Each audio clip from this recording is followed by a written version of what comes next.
বন্ধ করে দিচ্ছে।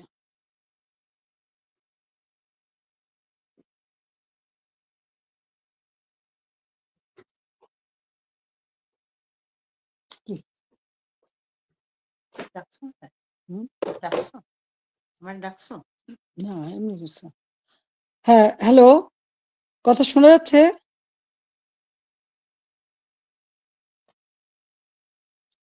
বিসমিল্লাহির রহমানির রহিম।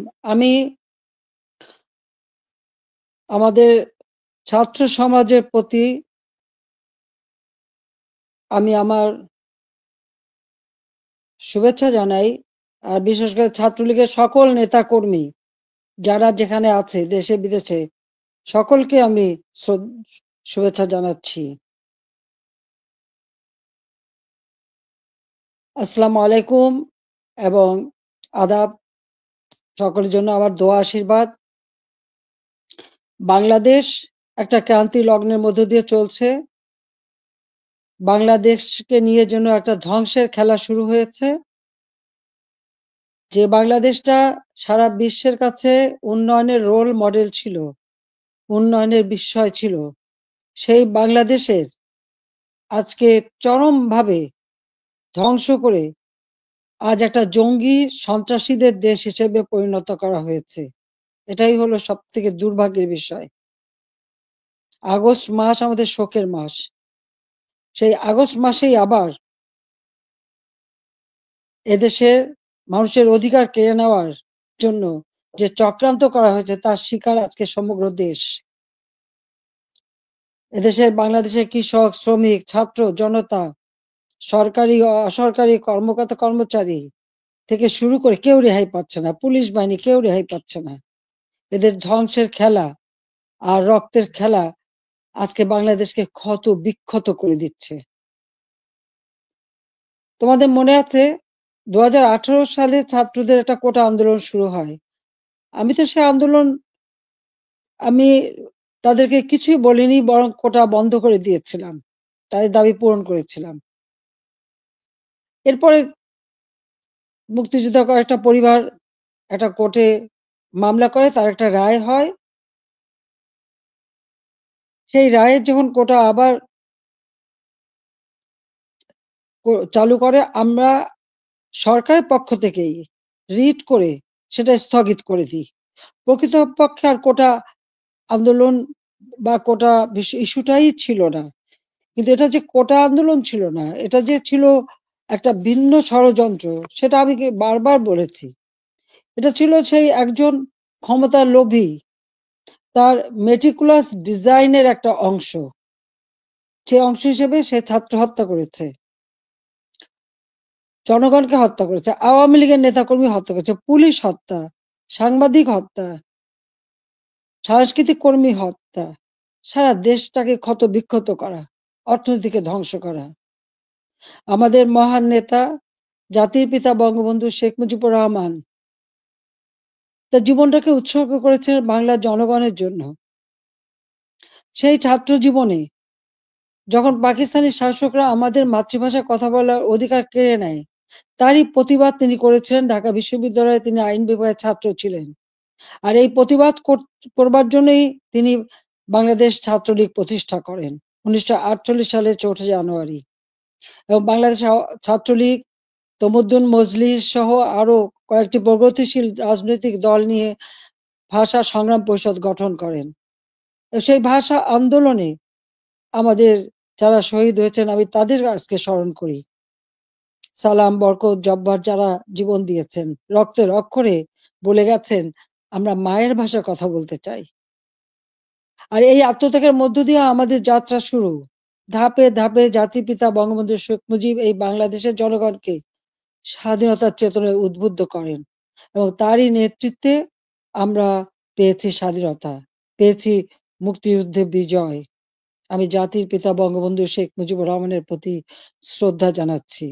শ্রদ্ধা জানাই জাতীয় চার নেতার প্রতি, ৩০ লক্ষ শহীদের প্রতি, ২ লক্ষ মা বোনের প্রতি। মুক্তিযোদ্ধাদের জানাই সশ্রদ্ধ সালাম। একটা যুদ্ধবিধ্বস্ত দেশের দায়িত্বভার নিয়েছিলেন বঙ্গবন্ধু শেখ মুজিব। মাত্র ৩ বছর ৭ মাসের মধ্যে সে যুদ্ধের ভয়াবহতা কাটিয়ে ওঠেন। ধ্বংসস্তূপের উপর দাঁড়িয়ে যে যাত্রা শুরু করেছেন শূন্য হাতে, সেই বাংলাদেশকে তিনি মাত্র ৩ বছর ৭ মাসের মধ্যে একটা স্বল্পোন্নত দেশে উন্নীত করেন। সে সময় যখন বাংলাদেশের মানুষের শান্তি শৃঙ্খলা ফিরে আসে, মানুষ একটু সুন্দর জীবনের স্বপ্ন দেখতে শুরু করে, ঠিক তখন আসে আঘাত।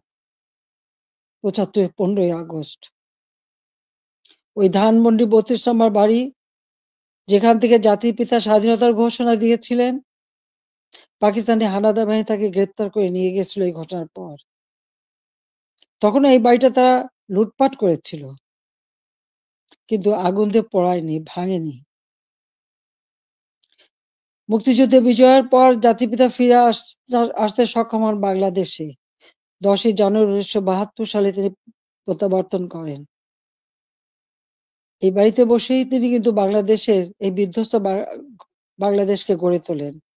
রাষ্ট্রপতি হিসেবে তিনি কিন্তু রাষ্ট্রপতি ভবনে থাকেননি, বা প্রধানমন্ত্রী হিসেবে প্রধানমন্ত্রী ভবনে থাকেননি।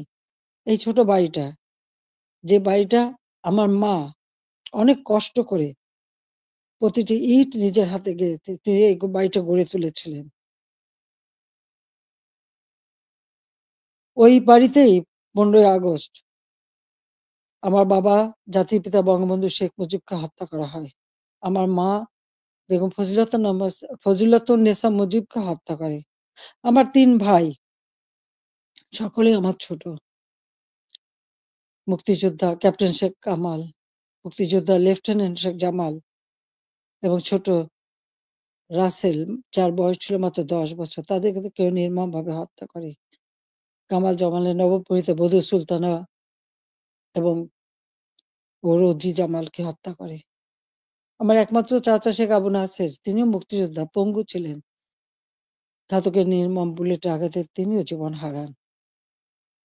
রাষ্ট্রপতি মিলিটারি সেক্রেটারি ছুটে এসেছিলেন ব্রিগেডিয়ার জামিল উদ্দিন, তাকেও হত্যা করে। পুলিশ অফিসার সিদ্দিকুর রহমানকে হত্যা করে। একই সাথে যুবনেতা শেখ ফজলুল হক মনিকে হত্যা করে, তার অন্তঃসত্ত্বা স্ত্রী আরজুমনি, তাকেও হত্যা করে। আব্দুর রব সানিবাদ, যিনি স্বাধীনতার সংগঠক ছিলেন, তাকে হত্যা করে। তার ১০ বছরের ছেলে আরিফ, ১৩ বছরের মেয়ে বেবি, ৪ বছরের নাতি সুকান্ত সহ ওই পরিবারের সদস্যদের নির্মমভাবে হত্যা করে। ১৫ই আগস্টে যারা শাহাদাত বরণ করেছে, আমি তাদের আত্মার মাগফিরাত কামনা করি।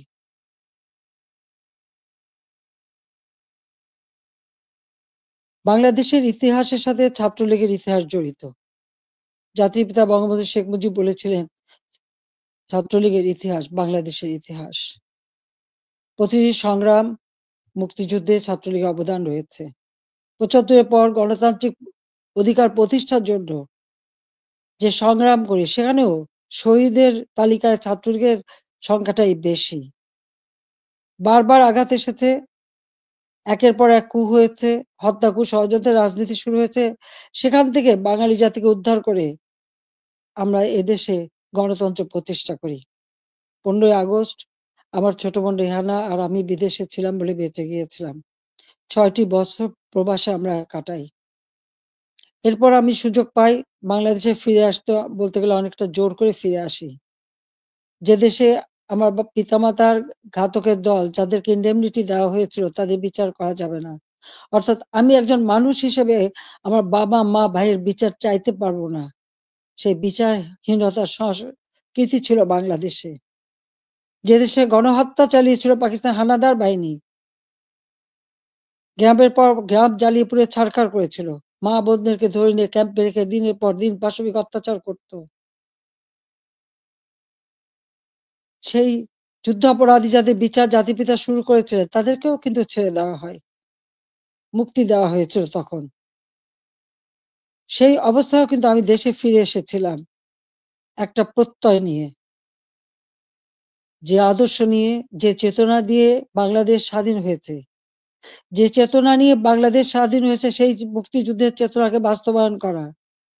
যে আদর্শ বুকে ধারণ করে লাখো শহীদ রক্ত দিয়ে দেশ স্বাধীন করেছে, সেই শহীদের মর্যাদা রক্ষা করে বাংলাদেশের মানুষের অন্ন, বস্ত্র, বাসস্থান, চিকিৎসা, শিক্ষা, মৌলিক অধিকারগুলি নিশ্চিত করে বাংলাদেশকে একটা উন্নত, ক্ষুধা দারিদ্র্যমুক্ত বাংলাদেশ গড়ে তোলা, যা জাতির পিতা বঙ্গবন্ধু শেখ মুজিবের স্বপ্ন ছিল। এবং সেই কাজে আমরা কিন্তু সাফল্য অর্জন করেছিলাম। প্রথমবার সরকারে এসে আমরা অনেকগুলি উন্নয়নের কাজ করি, এরপর আসতে পারিনি। আবার বাংলাদেশে জঙ্গি, সন্ত্রাস, দুর্নীতির দেশ হয়েছিল, প্রায় ৮টি বছর সময় নষ্ট হয়। ২০০৮-এর নির্বাচনে আওয়ামী লীগ এককভাবে ৩০০ সিটের মধ্যে ২৩৩টা সিট পায়। বাংলাদেশের মানুষের আস্থা, বিশ্বাস অর্জন করে সরকার গঠন করি। ২০০৯ সাল থেকে ২০২৪ সাল এই বাংলাদেশ উন্নয়নশীল দেশের মর্যাদা পায়, যখন আমরা জাতির পিতার জন্ম শতবার্ষিকী ২০২০ সালে এবং স্বাধীনতার সুবর্ণ জয়ন্তী ২০২১ সালে উদযাপন করি, তখনই কিন্তু বাংলাদেশ উন্নয়নশীল দেশের মর্যাদা পায় এবং জাতিসংঘ স্বীকৃতি দেয়। জাতির পিতা বঙ্গবন্ধু শেখ মুজিবের সেই ঐতিহাসিক ৭ই মার্চের ভাষণ, সে ভাষণও ইউনেস্কো বিশ্ব প্রামাণ্য দলিলে স্থান করে দেয়। কারণ যে ভাষণ পৃথিবীর বিভিন্ন দেশে সামরিক, অসামরিক নেতারা ভাষণের মধ্য দিয়ে মানুষকে উজ্জীবিত করেছে, সেই ভাষণগুলির মধ্যে প্রায় ২৫০০ বছরের সকল ভাষণের মধ্যে জাতিপিতা বঙ্গবন্ধু শেখ মুজিবের ভাষণটি সর্বশ্রেষ্ঠ ভাষণ হিসেবে গণ্য হয়। আন্তর্জাতিক প্রামাণ্য দলিলে তার স্থান পেয়েছে। বাংলাদেশে এখন জাতির পিতা বঙ্গবন্ধু শেখ মুজিবের ভাষণ নিষিদ্ধ করেছে, কিন্তু আন্তর্জাতিকভাবে তো তার স্বীকৃতি পেয়েছে। ২১শে ফেব্রুয়ারি সারা বিশ্বে আন্তর্জাতিক মাতৃভাষা দিবস হিসেবে স্বীকৃতি পেয়েছে, যেটা আওয়ামী লীগ সরকার এসেই আমরা সেই উদ্যোগ নিয়েছিলাম এবং ইউনেস্কো কর্তৃক সেটা স্বীকৃতি পেয়েছিল। বাংলাদেশের উন্নয়ন, এটা তো শুধু, একথা তো কেউ বলতে পারবে না যে উন্নয়নটা শুধুমাত্র আমরা একটি দলের জন্য করেছি। এই উন্নয়নটা সারা দেশের মানুষের জন্য। আমরা দেশের ছেলে মেয়েদের, আমাদের ভবিষ্যৎ প্রজন্ম, তরুণ সমাজ, যারা এদেশের একদিন কর্ণধার হবে, তাদের জন্য মানসম্মত শিক্ষার পরিবেশ আমরা তৈরি করেছিলাম, যেখানে ছিল অনবরত সেশন জট। সেখান থেকে মুক্ত করে আমরা শিক্ষার পরিবেশ তৈরি করি। সাথে, সাথে ব্যাপকভাবে যাতে তরুণ সমাজের কর্মসংস্থান সৃষ্টি হয় তার জন্য আমি সমস্ত কিছু বেসরকারি খাতে উন্মুক্ত করে দিই। আমাদের দেশে মাত্র একটা টেলিভিশন ছিল, একটা রেডিও ছিল। কোনো মোবাইল ফোন ছিল না, ডিজিটাল ফোন ছিল না। ডিজিটাল বাংলাদেশ গড়ে তোলা এবং টেলিভিশন, রেডিওকে বেসরকারি খাতে উন্মুক্ত করে দেওয়া। ব্যাংক, বিমান থেকে শুরু করে প্রতিটি প্রতিষ্ঠান বেসরকারি খাতে উন্মুক্ত করে দিয়েছিলাম একটা লক্ষ্য নিয়েই, যে আমাদের তরুণ সমাজের কর্মসংস্থানের ব্যবস্থা হবে, সেই লক্ষ্য নিয়েই। আমাদের দেশের উন্নয়নের যত পরিকল্পনা আমরা নিয়েছি, সে পরিকল্পনাগুলি ছিল একেবারে গ্রাম পর্যায় পর্যন্ত। আমার গ্রাম, আমার শহর। সেভাবে যেন প্রত্যেকটা গ্রাম গড়ে ওঠে এবং প্রত্যেকটা গ্রামের মানুষ যেন নাগরিক সুবিধা পায়, সেই ব্যবস্থাও আমরা করেছিলাম। ডিজিটাল বাংলাদেশ গড়ে তুলব, প্রতিটি ইউনিয়ন পর্যায় পর্যন্ত আমরা ডিজিটাল সেন্টার খুলে দিই। সেখানে কর্মসংস্থানের ব্যবস্থা হয়। আমাদের দেশে একসময় মানুষ কোনো ইন্টারনেট ব্যবহার করত না। আজকে ১৩ কোটি মানুষ কিন্তু ইন্টারনেট ব্যবহার করে। মোবাইল ফোন ছিল না। সেই মোবাইল ফোনও উন্মুক্ত করে দিই এবং এখন ১৮ কোটি সিম ব্যবহার হয় এবং এর জন্য আমরা ট্রেনিং এর ব্যবস্থা করি। কম্পিউটার ট্রেনিং ইনকিউবেশন সেন্টার করে দিয়েছি। স্কুলে কম্পিউটার ল্যাব তৈরি করে দেওয়া হয়েছে। বিশ্ববিদ্যালয়ে বিনামূল্যে ইন্টারনেট সার্ভিস ব্যবস্থা করা হয়েছে। Wifi connection, broadband connection, Bangabandhu satellite ১ আমরা উৎক্ষেপণ করেছি। আধুনিক প্রযুক্তি জ্ঞান সম্পন্ন জাতি গড়ে উঠুক, সেটাই চেয়েছি। বিজ্ঞান প্রযুক্তি বিশ্ববিদ্যালয় ৯৬ সালে সরকার এসেই নির্মাণ করি। যাতে করে বিজ্ঞানের দিকে মানুষ ঝোঁকে, গবেষণায় প্রতি মনোযোগী হয়। কারণ বিজ্ঞানের বিকাশ ছাড়া কখনো কোনো দেশ উন্নতি লাভ করতে পারে না। সেজন্য এই ব্যবস্থা আমরা নিয়েছিলাম। এরপরে টেক্সটাইল বিশ্ববিদ্যালয়, ফ্যাশন ডিজাইন বিশ্ববিদ্যালয়, ডিজিটাল বিশ্ববিদ্যালয়, ইসলামিক আরবি বিশ্ববিদ্যালয়, আ এভিয়েশন এবং আম এয়ারোস্পেস বিশ্ববিদ্যালয় থেকে শুরু করে কৃষি বিশ্ববিদ্যালয়, বহুমুখী বিশ্ববিদ্যালয় আমরা করে দিয়েছি। মেডিকেল বিশ্ববিদ্যালয়, সবগুলি কিন্তু আওয়ামী লীগের করা, আওয়ামী লীগের হাতে গড়া। একটার পর একটা ইনস্টিটিউট করে দিয়েছি। ব্যাপকভাবে কর্মসংস্থান সৃষ্টি করেছে। পাবলিক সার্ভিস কমিশনে প্রতি বছর নিয়মিত পরীক্ষা হওয়া শুরু করে। ছেলেমেয়েরা যথাযথভাবে মেধার ভিত্তিতেই কিন্তু চাকরি পেয়েছে, কাজ পেয়েছে। কর্মসংস্থান ব্যাংক প্রতিষ্ঠা করে দিয়ে যেখান থেকে বিনা জামানতে ঋণ নিয়ে সবাই যেন কাজ করতে পারে, কর্মসংস্থান ব্যবস্থা যাতে হয়। ব্যাপক হারে যেন বিদেশি বিনিয়োগ আসে, সেই সুযোগ আমরা সৃষ্টি করে দিই এবং সেই বিনিয়োগ এসেছে। ২০০৯ সালে সরকার এসে আমি প্রেক্ষিত পরিকল্পনা প্রণয়ন করি ২০১০ থেকে ২০২১। এটার লক্ষ্য ছিল বাংলাদেশকে আরো উন্নত করা, বাংলাদেশের মানুষের জীবন মান উন্নত করা, আধুনিক বিশ্বের সঙ্গে যাতে তাল মিলিয়ে চলতে পারে সেই ব্যবস্থা করা এবং সেটাই আমরা কিন্তু করেছিলাম।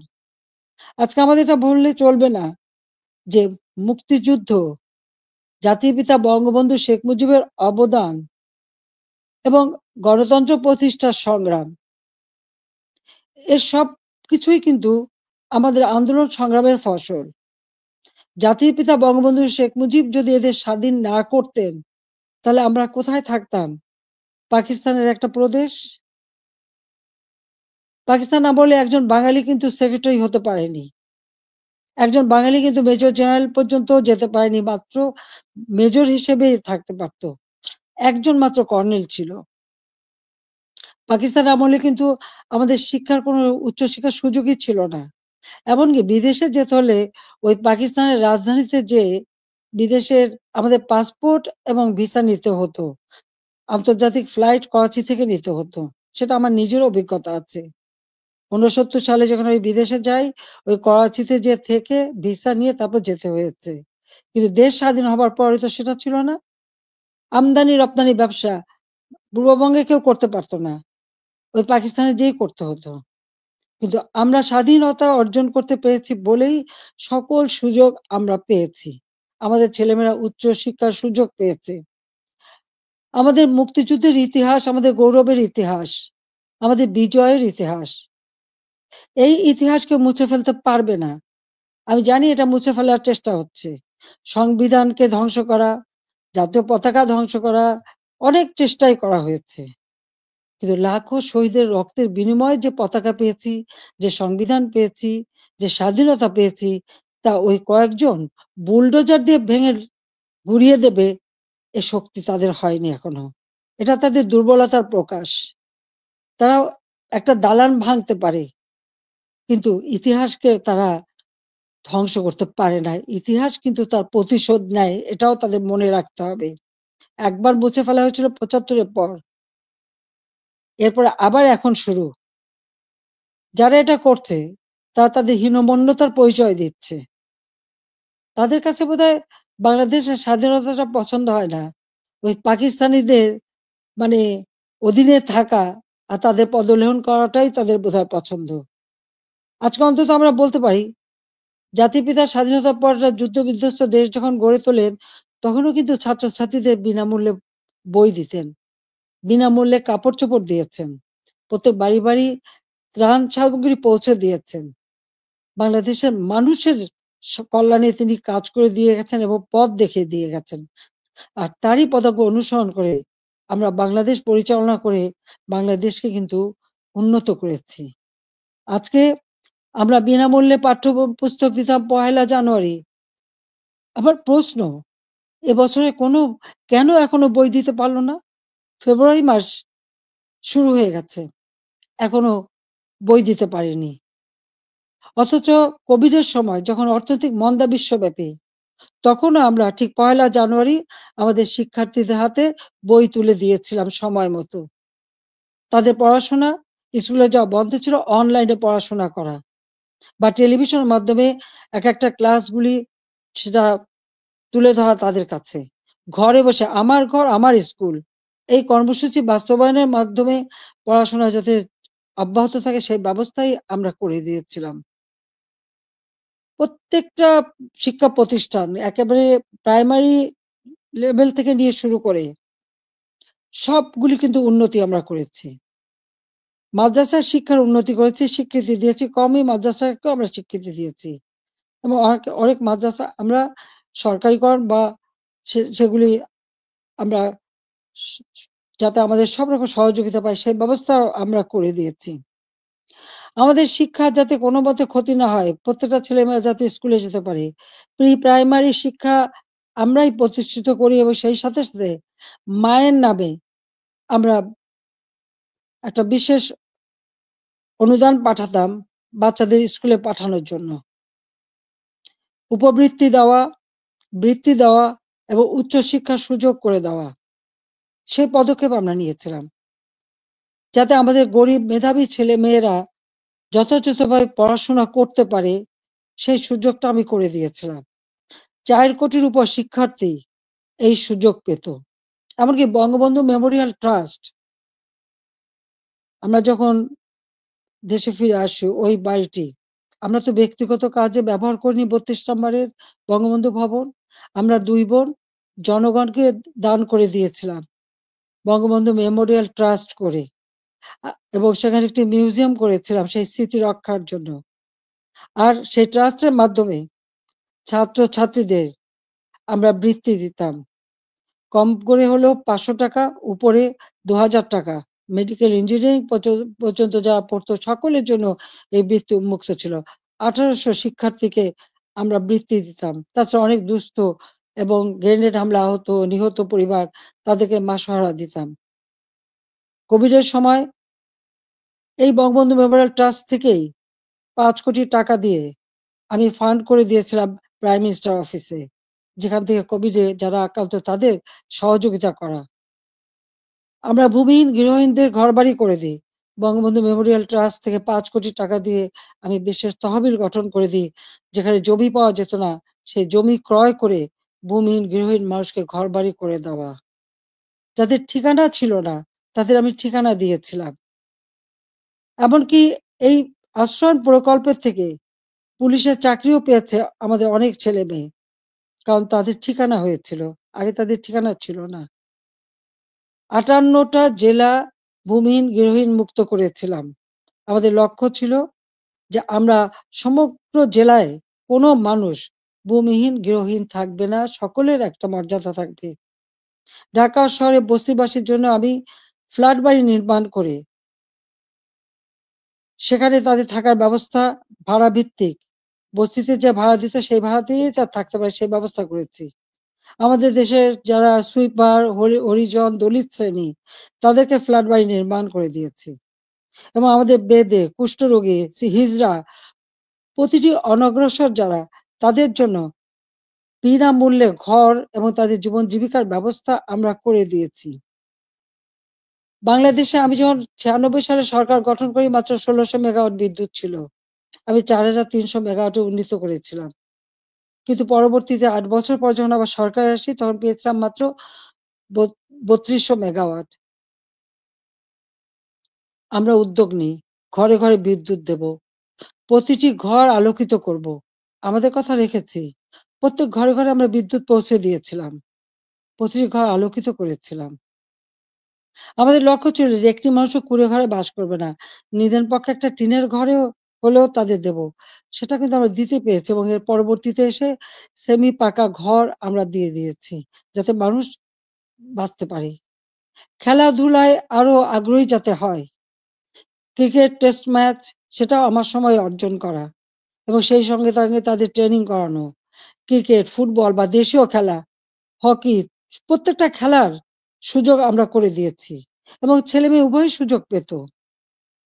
আমাদের সে প্রাইমারি স্কুলে মেয়েদের জন্য বঙ্গমাতা গোল্ড কাপ টুর্নামেন্ট এবং ছেলেদের জন্য বঙ্গবন্ধু শেখ মুজিব গোল্ড কাপ টুর্নামেন্টের মাধ্যমে সেই ছোট্টবেলার থেকে যাতে তারা খেলতে পারে সেই ব্যবস্থা আমরা করে দিয়েছি।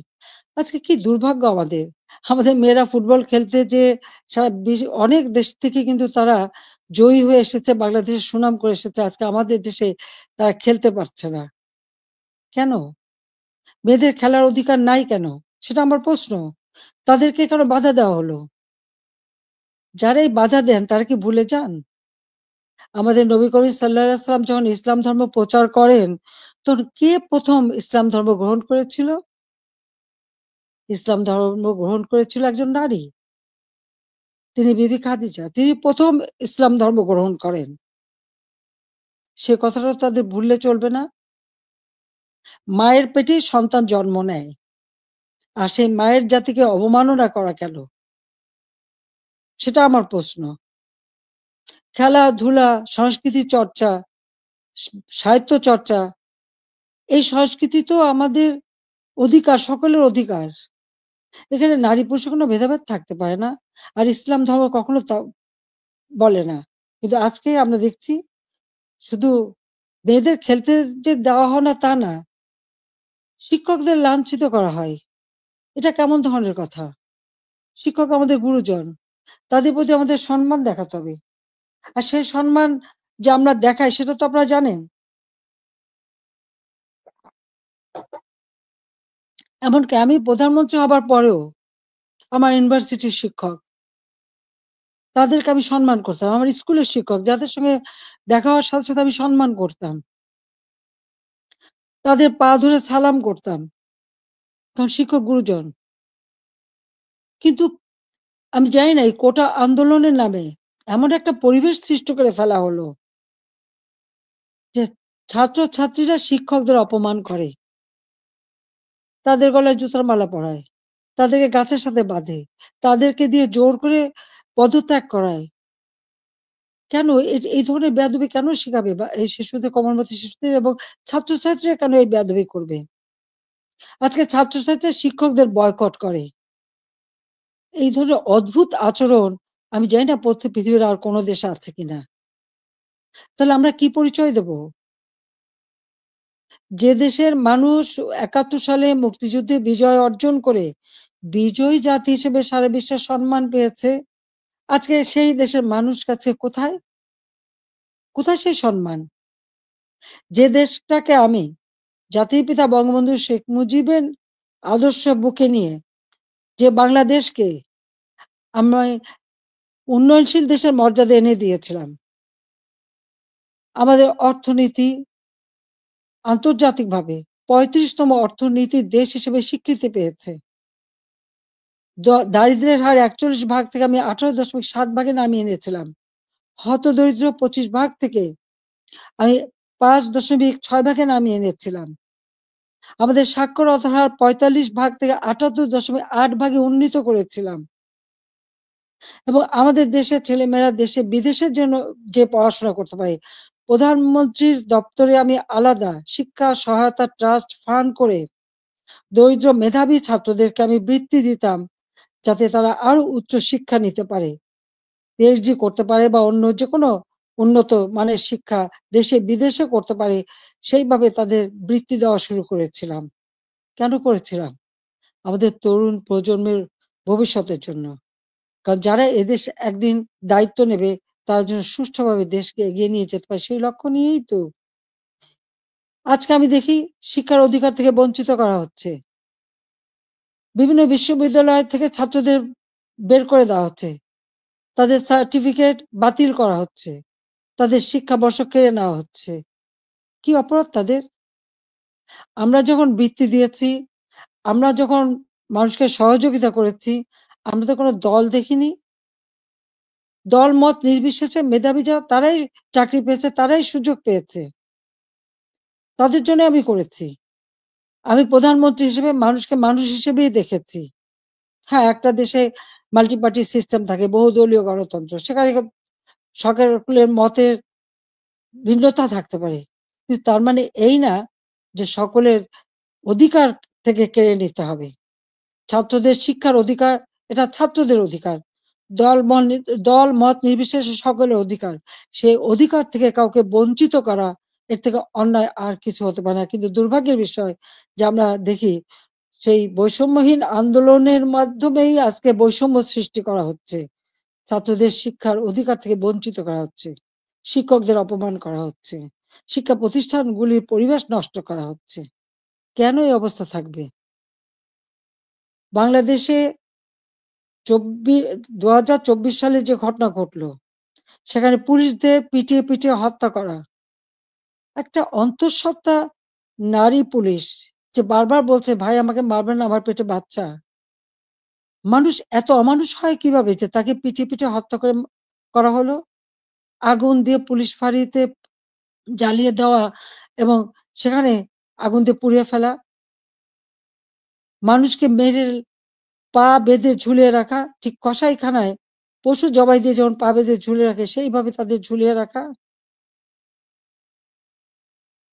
যারা এমনকি তাদেরকে এমনভাবে অপমান করা, কাপড় খুলে নিয়ে তাদেরকে একেকজনকে কিভাবে বেইজ্জতি করা।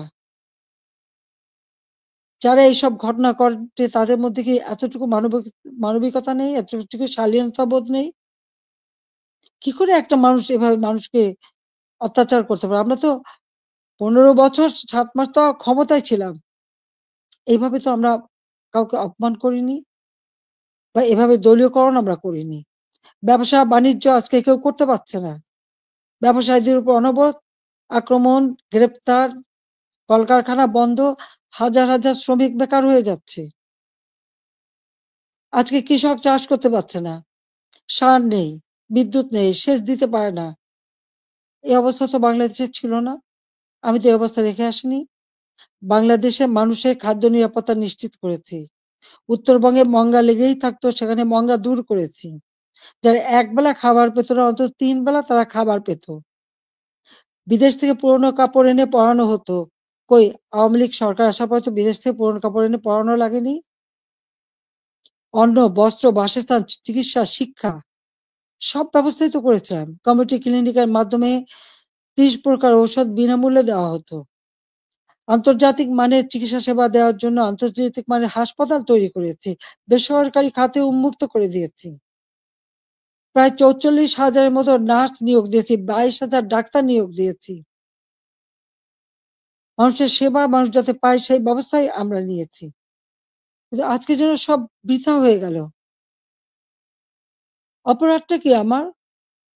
আমি সেটা জানতে চাই। যারা আমাকে স্বৈরাচার বলেন, গণহত্যা বলেন, আজকে আমার জিজ্ঞাসা, আজকে যে বাংলাদেশের যে অবস্থা চলছে, এই যে পুলিশ হত্যা, আওয়ামী লীগের প্রায় 400 মতো নেতাকর্মীকে নির্মমভাবে হত্যা করা হয়েছে। হাত কেটে, পা কেটে, গলা কেটে হত্যা করা, ছাত্র, যুবক, মহিলা কেউ তো ছাড়া পাচ্ছে না। ছেলেকে পায় না বলে মাকে গ্রেপ্তার করা, মাকে গাছের সাথে বেঁধে অপমান করা, জায়নামাজের উপরে কুপিয়ে মারা অথবা আগুন দিয়ে পুড়িয়ে ফেলা। এ কি বর্বরতা? এ কোন ধরনের বর্বরতা? তো এরা কারা? এরা কি গণহত্যাকারী না? এরা কি স্বেচ্ছাচারী না? একজন যাকে সবথেকে বেশি সহযোগিতা আমি করেছিলাম, গ্রামীণ ব্যাংকের ম্যানেজারের পদ, ৬,০০০ টাকা বেতনের চাকরি ৯০ সালে পেয়েছিলেন। আমি ৯৬-তে সরকার আসার পরে এই গ্রামীণ ব্যাংকে ৪০০ কোটি টাকা দিয়ে এই গ্রামীণ ব্যাংকটাকে আমি দাঁড় করিয়ে দিই। শুধু তাই না, গ্রামীণ ফোনের ব্যবসাটাও ওই ডক্টর ইউনূসকে দিয়েছিলাম। আমার কাছে বারবার ধর্ণা দিয়েছিল। বলেছিল ওখান থেকে যে লাভ হবে সেই লাভের অংশ যাবে গ্রামীণ ব্যাংকে। তা কিন্তু যায়নি। বরং এগুলি বেচেই খেয়েছে, মানি লন্ডারিং করেছে, দুর্নীতি করেছে এবং তার ক্ষমতার লোভ আজকে বাংলাদেশকে ধ্বংসের দিকে নিয়ে এসেছে। একটি মানুষের ক্ষমতার লোভ বাংলাদেশকে জ্বালিয়ে পুড়ে ছারখার করে দিচ্ছে। তার মধ্যে কি এতটুকু মনুষ্যত্ব বোধ নেই? কৃতজ্ঞতা বোধ নেই? যেই তার উপকার করে তার উপরেই, তার মাথায় আঘাতটা করতে হবে। কেন? ক্ষুদ্র ঋণ আন্তর্জাতিকভাবে স্বীকৃত ছিল না। এই ডক্টর ইউনূসেরই অনুরোধে আমি নিজে তার সম্মেলনে উপস্থিত হই, যেখানে স্পেনের রানী কুইন সোফিয়া এবং হিলারি ক্লিন্টন তারা উপস্থিত হন। আমি উপস্থিত ছিলাম বলে প্রধানমন্ত্রী হিসেবে, এবং ক্ষুদ্র ঋণ জাতিসংঘে যাতে স্বীকৃতি পায় সে ব্যবস্থাও আমি করেছিলাম। কিন্তু কত বড় বেইমান মুনাফিক যে তার ক্ষমতা লোভ এমন পর্যায়ে চলে গেল যে সে আমাকে আর রেহানাকে হত্যা করার পর্যন্ত পরিকল্পনা করলো, এবং তার বক্তৃতায় তিনি ধরা পড়ে গেছেন। বিল ক্লিন্টনের ফাউন্ডেশনে সে মোটা টাকা দেয়। আমাদের দেশে কোনো দুর্যোগ দুর্বিপাকে কোনোদিন মানুষকে এক পয়সা সাহায্য করেনি, কিন্তু সেখানে তিনি মোটা টাকা দিয়েছিলেন। আপনারা দেখেছেন গত সেপ্টেম্বর মাসে জাতিসংঘ যখন যায় সেখানে বিল ক্লিন্টন ফাউন্ডেশনে দাঁড়িয়ে ইউনূস সাহেব কি বক্তৃতা দিলেন? যে এই আন্দোলন, কোটা আন্দোলন, এটা কোনো ছাত্র জনতার আন্দোলন ছিল না। এটা ছিল তার মেটিকুলাসলি ডিজাইনড আন্দোলন, যা তার মাস্টার মাইন্ডের মাধ্যমে করা। ওই মাহফুজ আলমকে তার পরিচয় করে দিয়েছিল মাস্টার মাইন্ড হিসেবে। তার অর্থটা কি? ছাত্রদেরকে বিভ্রান্ত করা হয়েছে। আমাদের ছাত্ররা কোমলমতি, তারা ঠিক কোনটা সঠিক সবসময় তো বুঝতে পারে না, তারা ঝুঁকে চলে এসেছে। আবার আর একজন সমন্বয়ক বলল কি, গণভবন আক্রমণের আগে বেশি ছাত্র পায়নি, তাই ফলস আইডি কার্ড করে ভুয়া ছাত্র বানিয়ে নিয়ে এসেছিল। তার মানে এদের উদ্দেশ্যটা কি ছিল? আমি আজকে জাতির কাছে এটা জানতে চাই, এবং জাতির কাছে আমি বলবো, 15ই আগস্ট আমরা 2 বোন বেঁচে গিয়েছিলাম, এটাই কি আমাদের অপরাধ? বাবা, মা, ভাই সব হারিয়েছিলাম। সব হারিয়েও সেই শোক ব্যথা বুকে নিয়েও ফিরে এসেছি বাংলাদেশের মানুষের কাছে। কেন? আমি দেখেছি একটার পর একটা কূপ হচ্ছে, মুক্তিযোদ্ধাদের হত্যা করা হচ্ছে, গণতান্ত্রিক অধিকার নেই, পেটে ভাত নেই, প্রতিনিয়ত দুর্ভিক্ষ, চারিদিকে হাহাকার। যে বাংলাদেশ জাতির পিতা স্বাধীন করেছিলেন, দুঃখী মানুষের মুখে হাসি ফুটাবেন, মানুষের ক্ষুধার অন্ন যোগাবেন, সকল মৌলিক অধিকার নিশ্চিত করবেন, সেই বাংলাদেশে প্রতিনিয়ত এই ক্ষমতার লড়াই, একটা অশান্ত পরিবেশ। বাংলাদেশের মানুষের আর্থসামাজিক উন্নয়ন করবার জন্যই আমি এসেছিলাম, এবং আমি তা করেছি। কই, আমরা নিজের জন্য তো কিছু করিনি। আমাদের ছেলে মেয়ে, 5টা ছেলে মেয়ে, রানার আমার, তারা চাকরি করেছে, পড়েছে, লেখাপড়া শিখেছে। অক্সফোর্ড, হার্ভার্ড, এলএসসি অথবা লন্ডন স্কুল, বিভিন্ন জায়গা থেকে তারা ডিগ্রি পেয়েছে। তারা নিজেদের যোগ্যতায় ডিগ্রি নিয়েছে। তাদের জন্য তো আমি কিছু করিনি। তারা নিজেরা লেখাপড়া শিখে নিজের পায়ে দাঁড়িয়েছে। আমি তাদের একটা কথাই আমরা ২ বোন বলেছি আমাদের ছেলেমেয়েদেরকে যে, "তোমাদের জন্য কোনো সম্পদ রেখে যেতে পারবো না। তোমাদের শিক্ষাটাই হবে তোমাদের একমাত্র সম্পদ।" এবং তারা তাই করেছে। সেভাবেই তারা লেখাপড়া শিখে সেইভাবেই জীবনযাপন করে। আমি তো আমার নিজের জন্য কিছু করতে যাইনি। একমাত্র ৩২ নম্বর বাড়িটা, সেটাও তো আমি জনগণকে দান করে দিয়েছি আমরা ২ বোন। হ্যাঁ, জাতির পিতা পরিবারের নিরাপত্তা দেওয়ার জন্য একটা আইন করা হয়েছিল। সেই সূত্রে একটা বাড়ি রেহানাকে থাকতে দেওয়া হয়েছিল। আর আমার স্বামী, তিনিও চাকরিজীবী নিউক্লিয়ার সায়েন্টিস্ট ছিলেন। তার একটা বাড়ি ৫ নম্বরে, যেটা জয়পুতুলের। আজকে সেই বাড়িও পুড়িয়ে দেওয়া হয়েছে। রেহানার বাড়িও লুট করা হয়েছে। আর গণভবন তো সরকারি, সেটা ভাঙাচোরা, লুটপাট, ২ হাতে লুট করা হয়েছে। এমনকি ডক্টর ইউনূস নিজেই ওখানে চলে গেছেন তার সমন্বয়কদের সাথে নিয়ে, উপদেষ্টাদের সাথে নিয়ে। তিনিও বোধহয় লুটপাট করতে গিয়েছিলেন। আর ৩২ নাম্বার, এটা তো আমরা কোনো ব্যক্তিগতভাবে ব্যবহার করিনি। মিউজিয়াম সারা বিশ্বের অনেক বড় বড় নেতারা এসেছেন, রাষ্ট্রপ্রধান এসেছেন, সরকার প্রধান এসেছেন, ওই বাড়ি ভিজিট করেছেন। আজকে সেই বাড়িটা ভেঙে ফেলা হচ্ছে। কেন? বাড়িটার কি অপরাধ? ওই বাড়িটাকে কেন এত ভয়? আমি দেশের মানুষের কাছে আজকে বিচার চাই। আমি দেশের জনগণের কাছে বিচার চাই। বলুন আপনারা, আমি কি আপনাদের জন্য কিছুই করিনি? আমি কি আপনাদের অন্ন, বস্ত্র, বাসস্থান, চিকিৎসার ব্যবস্থা করে দেইনি? আপনাদের ঘরে আলো জ্বালিনি? আপনাদের ছেলেমেয়ের লেখাপড়া শিক্ষার ব্যবস্থা করিনি? রাস্তাঘাট, পুল, ব্রিজ করে আপনাদের যোগাযোগের ব্যবস্থা, কর্মসংস্থানের ব্যবস্থা করে দেয়নি? তাহলে কেন এই অপমান? কেন এই বাড়িটা ভাঙা হবে? এই বাড়ি থেকে তো স্বাধীনতার ঘোষণা দিয়েছিলেন জাতির পিতা। আর স্বাধীন দেশ হয়েছিল বলেই তো আজকে বাংলাদেশ এত উন্নত হয়েছে। তাহলে এই বাড়ি কারা ভাঙে? আমি আপনাদের কাছে, দেশের জনগণের কাছে এই বিচার চাই। আমি ছাত্র সমাজের কাছেও এটা বলব যে, যারা বিভ্রান্ত করে তোমাদেরকে বিভ্রান্তির পথে নিয়ে গিয়েছিল, ওই সাধারণ ছাত্রছাত্রীদের প্রতি তো আমাদের কোনো রাগও নেই, কোনো অভিযোগও নেই। কারণ আমি জানি তোমাদের এই বয়সটাই এরকম।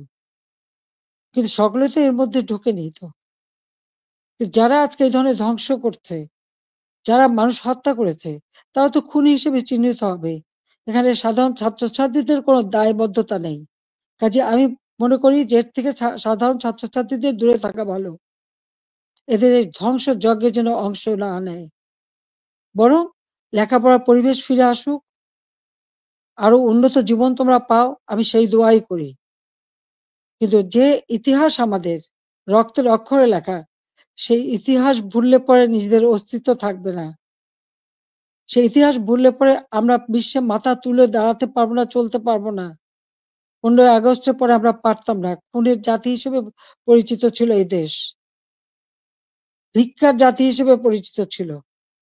প্রাকৃতিক দুর্যোগের দেশ হিসেবে পরিচিত ছিল। আমি সেখান থেকে বাংলাদেশকে উন্নত করে উন্নয়নের রোল মডেল হিসেবে সারা বিশ্বে বাংলাদেশের সম্মান নিয়ে এসেছিলাম। সারা বিশ্ব বাংলাদেশের উন্নয়নকে বিস্ময় বলে পরিচয় করত। তারা বিস্ময় বলে স্বীকার করত। কিন্তু ২০২৪ সালের এই আগস্ট মাস থেকে আজকে বাংলাদেশ আবার সেই ধ্বংসের দেশ। আমার একটা প্রশ্ন, জুলাইয়ের ১৫ তারিখ থেকে যত রকমের হত্যাকাণ্ড, পুলিশ হত্যা, আওয়ামী লীগ নেতাকর্মী হত্যা, ছাত্র হত্যা, শিশু হত্যা, যত হত্যা হয়েছে, কেন ইন্ডেমনিটি দেওয়া হলো? অপরাধ করলে অপরাধীদের শাস্তি পেতে হবে। যারা অগ্নিসংযোগ করা হলো, ওই মেট্রো রেল, তারপরে এক্সপ্রেসওয়ে, ফ্লাইওভার বা প্রত্যেকটা বিটিভি থেকে শুরু করে প্রতিটি প্রতিষ্ঠানে যে আগুন দেওয়া হলো এবং সেটা সমন্বয়ক একজন বলেছে, পুলিশ হত্যা না করলে আর মেট্রো রেলে আগুন না দিলে নাকি বিপ্লব সফলতা। কিসের বিপ্লব? এই হত্যাযজ্ঞ ধ্বংসলীলাই কি বিপ্লব? বিপ্লবের অর্থ বোঝে? তারা নিজেরাই স্বীকার করছে। আর সেখানে তাদেরকে ইন্ডেমনিটি দেওয়া হয়েছে। অপরাধ যারা করে তারাই দায় মুক্তি পায়। আর অপরাধী তাদের বিচার কিন্তু একদিন না একদিন হবেই। এটা সকলের মনে রাখতে হবে। তো আমি আজকে এখানে ছাত্র সমাজ আছে, আমি সবাইকে বলবো অন্তত মনোযোগী হও পড়াশোনায়, নিজের পায়ে দাঁড়াও, নিজের পিতামাতাকে সম্মান করো, শিক্ষকদের সম্মান করো, নিজের শিক্ষা প্রতিষ্ঠান, এই প্রতিষ্ঠান কোনো জঙ্গিদের হাতে তুলে দিও না। এই শিক্ষার অনেক কষ্ট করেই আমরা শিক্ষার পরিবেশ এনেছিলাম, যেখানে প্রতিদিন বোমাবাজি আর অস্ত্রের ঝনঝনানি ছিল, সেখান থেকে মুক্ত করে চমৎকার পরিবেশ করে দিয়েছিলাম, কোনো সেশন জট ছিল না।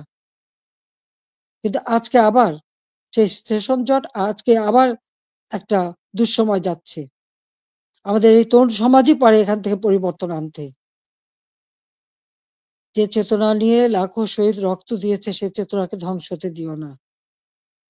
তাহলে নিজেরা বিদেশেও মুখ দেখাতে পারবে না, দেশেও না। মানুষের ধিক্কার ছাড়া কিছু জুটবে না। কাজে সকলে সাধারণ শিক্ষার্থীদের বলবো, তোমরা দেশকে ভালোবাসো, দেশের মানুষকে ভালোবাসো, মানুষের কল্যাণে কাজ করো। আর ওই যারা জঙ্গি সন্ত্রাসী, যারা এই অগ্নিসংযোগ, মানুষ হত্যা আর এই ভাঙচুর করতে পারে, ইতিহাস মুছে ফেলতে চায়, তাদেরকে ধিক্কার জানাও। আজকে আবার আমি এখান থেকে বিদায় নেব। তার আগে আমি এটুকুই বলবো, দেশের মানুষের কাছেই আমার জিজ্ঞাসা, যে যারা মানুষ হত্যা করে, যারা ধ্বংসযজ্ঞ চালায়, তারা ফ্যাসিবাদী, না যারা মানুষের কল্যাণ করে, অন্ন বস্ত্র বাসস্থানের ব্যবস্থা করে, ঘরে ঘরে আলো জ্বালে, দেশের মানুষকে উন্নত জীবন দেয়, তারা ফ্যাসিবাদী? কারা স্বৈরাচার? এটা দেশের জনগণই বিচার করবেন। আমি তো আপনাদের কল্যাণে কাজ করেছি, দেশের মানুষের কল্যাণে কাজ করেছি। নিজের দিকে তো তাকাইনি, নিজের কি আছে না আছে সে তো দেখিনি। শুধু আপনাদের কল্যাণের জন্যই সবটুকু উজাড় করে দিয়ে দিন রাত পরিশ্রম করে মাত্র 15 বছরের মধ্যে বাংলাদেশকে উন্নত দেশ করেছি, উন্নয়নশীল দেশের মর্যাদা এনে দিয়েছি, যা বিশ্বে বাংলাদেশের মর্যাদা অর্জন করেছিল, আজকে সব ধ্বংস হয়ে গেছে। তবে আমি এটুকু আশাবাদী, হ্যাঁ, আমাদের যে স্মৃতিটুকু নিয়ে দুই বোন বেঁচে ছিলাম, আজকে সেই স্মৃতিটুকু ভেঙে ফেলা হচ্ছে। এর আগে আগুন দিয়ে পুড়িয়েছে, আজকে তা ভেঙে ফেলা হচ্ছে। হ্যাঁ, একটা দালান ভেঙে ফেলতে পারে, ইতিহাস মুছতে পারবে না। একবার ভাঙলে আবার আমরা গড়তে পারবো। এই বাংলাদেশ আবার মাথা তুলে দাঁড়াবে। বাংলাদেশের মানুষ আবার বিশ্ব দরবারে মাথা উঁচু করে দাঁড়াবে। আল্লাহ যখন বাঁচিয়ে রেখেছেন, তো নিশ্চয়ই আমার কিছু কাজ বাকি আছে। সেটুকু করার জন্য আল্লাহ বাঁচিয়ে রেখেছেন। নইলে বারবার কেন মৃত্যুর হাত থেকে বেঁচে আসবো? মানুষের দোয়া, উপরে আল্লাহ রাব্বুল আলামিন ওই গ্রেনেড হামলা, গুলি, বোমা সব জায়গা থেকে তো আমাকে রক্ষা করে নিয়ে এসেছেন। এবারেও তো সেই একই অবস্থা। এবার তো একটাই লক্ষ্য ছিল। তার meticulous ডিজাইনই ছিল ইউনূস সাহেবের আমাকে ২ বোনকে হত্যা করা। তারপরেও কিভাবে আল্লাহ আমাদেরকে রক্ষা করেছেন। কাজেই আবার বাংলাদেশ ফিরে আসবে। মুক্তিযুদ্ধের চেতনা গড়ে উঠবে। শহীদের রক্ত কখনো বৃথা যেতে পারে না। এটাই আমার কথা। আমি ছাত্রলীগকে ব্যান্ড করেছে। ছাত্রকে ব্যান্ড করার কোনো অধিকার নেই। কারণ ইউনূস সাহেবের ক্ষমতা দখল সম্পূর্ণ অবৈধ, অসাংবিধানিক। অস্ত্র, অর্থের জোরে মানুষ খুন করে মানুষের লাশের উপর পাড়া দিয়ে সে ক্ষমতায় এসেছে। এভাবে অন্যায় করে যারা ক্ষমতা আসে, এই ক্ষমতা কিছুদিন ভোগ করতে পারে। কারণ নিজে ট্যাক্স দেবে না, মানুষের উপর ট্যাক্সের বোঝা চাপাবে, ভ্যাট বসাবে। জনগণের ভাত দিতে পারবে না, পুলিশের পোশাক বদলায়। পাকিস্তানিদের পোশাকের সাথে মিলিয়ে পোশাক পরায়। কৃষক চাষ করতে পারে না, সার পায় না, সেচ পায় না, শ্রমিক কাজ পায় না, শ্রমিকদের বেকার করে দেয়। অথচ নিজের অর্থ সম্পদ ঠিকই আছে এবং অর্থ পাচার করা অব্যাহত রেখে দিয়েছে। কাজে এ অন্যায় আল্লাহ রাব্বুল আলামিনও সইবে না। এবং বাংলাদেশের মানুষকেও বলবো, আপনারাও এই অন্যায়ের প্রতিবাদ করবেন, প্রতিরোধ গড়ে তুলবেন। বাংলাদেশকে এভাবে ধ্বংস হতে দেবেন না। আমি আছি আপনাদের পাশে। আমি যত দূরেই থাকি না কেন, আমার মন আপনাদের সাথে আছে। আর আপনারা আমার মনের ভিতরে আছেন। বাংলার জনগণকে নিয়ে তো সব শোক ভুলেছিলাম। বাংলাদেশের মানুষকেই তো একটা নিজের পরিবার হিসেবে আমি নিয়েছিলাম। আর সেইভাবে নিজের ছেলে-মেয়েকে স্নেহ-বঞ্চিত করেছি। কিন্তু আপনাদের জন্য দিন-রাত পরিশ্রম করেছি। কাজে আমি আপনাদের কাছেই বিচার চাই, আর আপনাদের সহযোগিতা চাই। যে এই ধ্বংসযজ্ঞ থেকে যেন বাংলাদেশ মুক্তি পায়, এই দমবন্ধ করা পরিবেশ থেকে যেন বাংলাদেশের মানুষ মুক্তি পায়, বাংলাদেশের মানুষ যেন জীবনের নিরাপত্তা পায়, শান্তিতে চলতে পারে, সেটাই আমাদের কামনা, সেটাই আমরা চাই।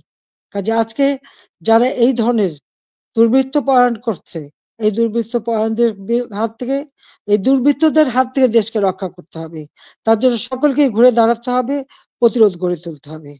আসুন সকলে মিলে আবার আমরা আমাদের দেশকে মুক্তিযুদ্ধের চেতনায় গড়ে তুলি। ইনশাআল্লাহ 2041 সালের মধ্যে বাংলাদেশ ক্ষুধামুক্ত, দারিদ্র্যমুক্ত, উন্নত, সমৃদ্ধ, স্মার্ট বাংলাদেশ হিসেবে গড়ে উঠবে এবং সেটা আমরা করব, করতে পারবো ইনশাআল্লাহ। জয় বাংলা, জয় বঙ্গবন্ধু, বাংলাদেশ চিরজীবী হোক।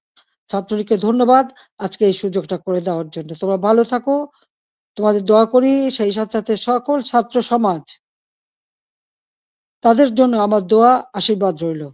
সবাইকে আবারও বলবো, মনোযোগ দিয়ে লেখাপড়া শেখো, দেশকে ভালোবাসো, দেশের মানুষকে ভালোবাসো, দেশের কল্যাণে কাজ করো। আমার দোয়া আশীর্বাদ সবসময় তোমাদের জন্য থাকবে। খোদা হাফেজ। জয় বাংলা, জয় বঙ্গবন্ধু।